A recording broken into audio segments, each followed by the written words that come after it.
When is the best time to visit Australia? Most people think it's the summer season, but that's where things go wrong.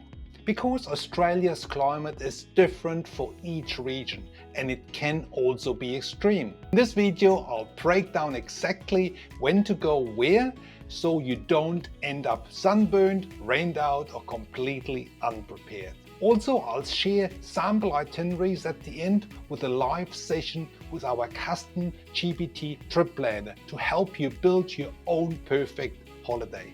Let's get started.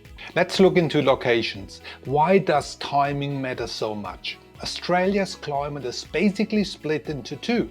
The northern half has a tropical, wet and dry climate, while the southern half has more a traditional 4 seasons. That means the best time to visit really depends on where you're going. To make it easy, we'll break the country into 3 different regions. Number 1, Northern Australia. Think Darwin, Cairns, the Kimberley. Number 2, Central Australia. Think the outback, Uluru, Alice Springs and parts of Western Australia. Region 3, Southern Australia. Think Sydney, Melbourne, Perth, Adelaide, Tasmania. For each region, I'll explain what to expect in the summer, so November to March, in the winter season, so between June and August, and in the shoulder season, so April, May, and September, October. By the end of this video, you know exactly how to match locations with the best time to go. Okay, let's talk about Northern Australia. This includes Darwin, Kakadu National Park, the Kimberley region and Cairns, where you can access the northern part of the Great Barrier Reef. Now, here is the kicker. Their best season is between April and October. This is their dry season with perfect 25 to 28 degrees Celsius temperature, clear skies and zero humidity. But from November to March, forget about it. This is their rainy season. We're talking about daily downpours that can dump 400 millimeters of rain in 24 hours. That's 16 inches. Roads are flooded and they can be cut off for weeks. I've seen tourists get stuck in Darwin for a week because flights were cancelled due to the cyclone Marcus in 2018, with other big costs associated for travelers. But wait, there's more to come on this story.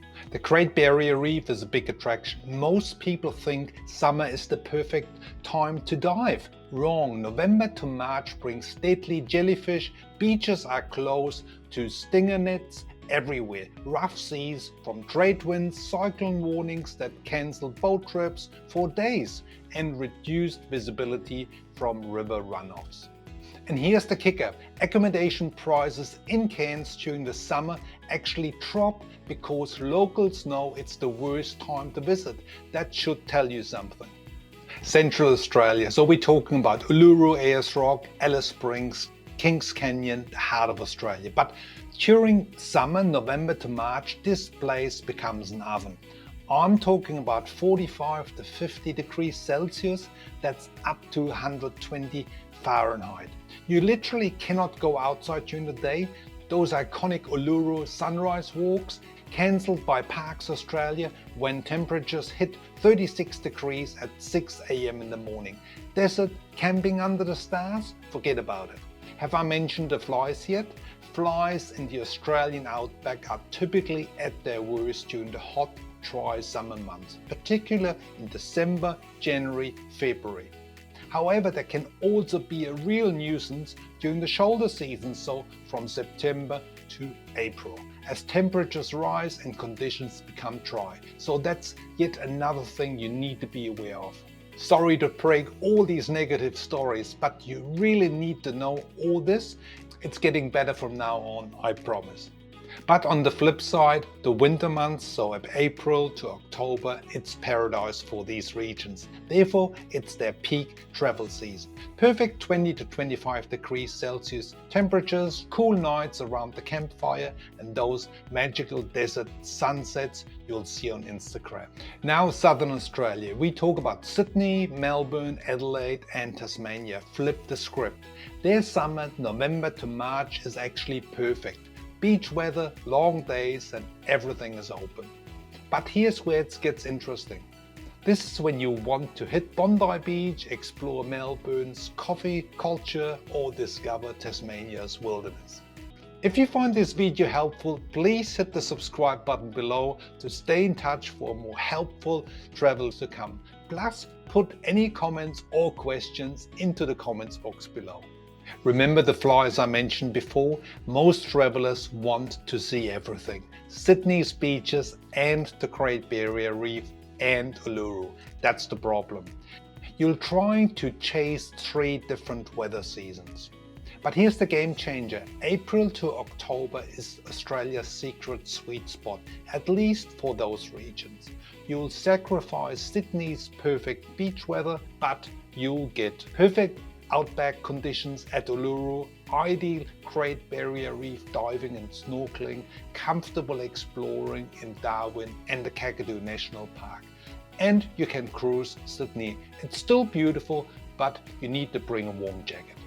But what if you only can travel Australia in the summer season? Look, I'll get it. School holidays, work schedules, sometimes you have to travel in between November and March. You can still have an amazing trip, but you need to plan strategically. Focus on the southern Australia part and on Tasmania. You could drive from Sydney to Melbourne on the coastal drive. You could travel to Tasmania for wilderness hiking. You could also go to Kangaroo Island off the coast of Adelaide. It's my personal favourite. It's full of wildlife. You could visit the wine regions like the Barossa Valley. It's the harvest season obviously in March, or travel the Great Ocean Road between Melbourne and Adelaide, just to mention a few spots.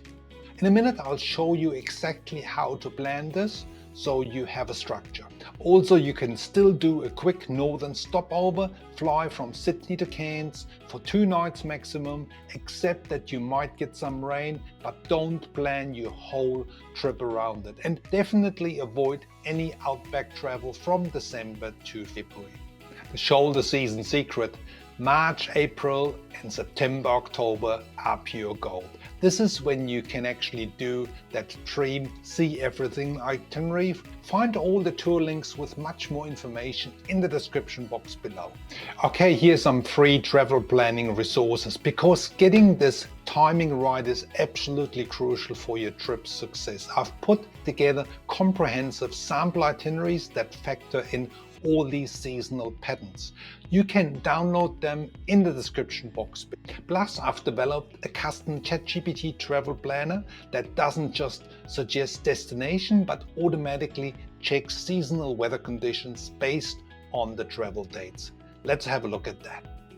So you'll find the link to the custom ChatGPT trip planner in the description box below. If you're not part of OpenAI yet, it's very easy to subscribe. It only takes a few seconds and it's free of charge. Once you're in there, you click on this button here, provide me with an individual Australia travel itinerary. So we're now getting questions back from the system like travel dates, number of travelers, travel theme, etc. I've already answered those questions. One important step I would suggest is when you go from one line to the next, where I put 1, 2, 3, 4, etc., you want to click on the Mac, click Shift and Return. Otherwise, if you only click the Return button, the system prompt will start and you will get an incomplete result. So let's do that now. Click here on this button and let's get the system action our 16-day handcrafted Australia itinerary. So we have here, it's quite good. We have the date, locations, the nights, the highlights, the hotel and the transport options. Also a little bit about the travel timing, which is quite cool. So you can see, I mean, you already get lots of information here just out of this first step. If you want to get more details, you obviously can here in the prompt, you can put another question in there, but otherwise this looks pretty cool. As an overview, you could always go into more details. So as a next step, I would copy and paste this. You also have here research options, you know, with all the different things you might be interested in, but I would copy this here put that, and then I would put it into a Google document because you can easily edit it and you can be flexible with it. There's another option, you can share it up here with other people, or you can also give it a prompt to print it out as a PDF. So you put in here, print out as a PDF file. This is also possible, but I personally prefer to copy here as done before and then paste it into a Word document.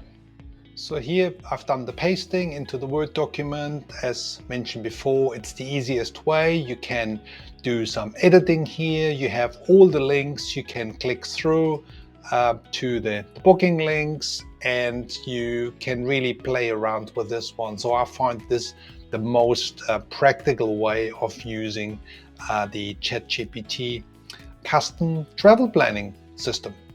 There you have it, Australia's weather secrets that could save your entire trip from disaster. Remember, April to October for the north and central regions, November to March for the southern regions. Get this wrong and you're looking at cyclones, extreme heat, closed attractions, and thousands in additional costs. Are you interested in the combined Australia and New Zealand trip? Check out this video up here. Thanks very much for watching. See you in the next video.